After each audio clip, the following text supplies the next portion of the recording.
இந்த வாரம் நண்பர்களுடைய ஆதரவு கிடைக்கும். சந்திரன் சஞ்சாரத்தால் வீண் கவலைகள் நீங்கும். வழக்கு விவகாரங்களை தள்ளி போடுவது நல்லது. புதன் சஞ்சாரத்தால் திடீர் உடல்நல பாதிப்பு அகலும். தொழில் வியாபாரத்தில் எதிர்பார்த்த வேகம் இருக்காது. நிதானமான போக்கே காணப்படும். பணவரத்து தாமதப்படும்.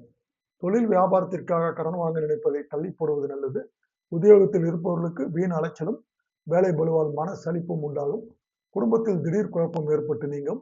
கணவன் மனைவிக்கிடையே இருந்த மன வருத்தம் வார இறுதியில் மாறி சகஜ நிலை ஏற்படும். குழந்தைகளுக்கு தேவையான பொருட்களை வாங்கி கொடுப்பீர்கள். பயணங்கள் தாமதப்படும். பெண்களுக்கு வீண் அலைச்சலும் காரிய தாமதமும் ஏற்படும்.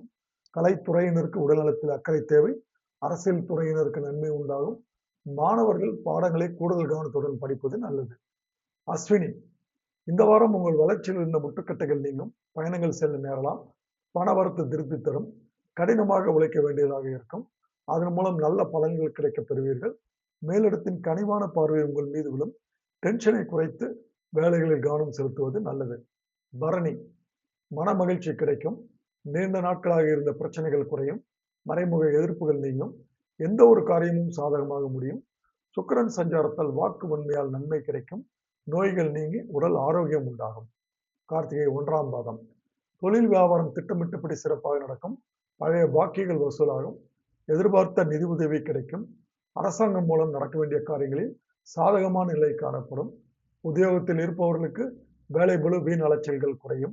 எதிர்பார்த்த அதிகாரம் அந்தஸ்து கிடைக்கும். சாமர்த்தியமான பேச்சால் எல்லாவற்றையும் சமாளிப்பீர்கள். பரிகாரம் குலதெய்வ வழிபாடு. குலதெய்வத்தை வணங்க வாழ்க்கை வளம் பெறும். மனதில் நிம்மதி ஏற்படும்.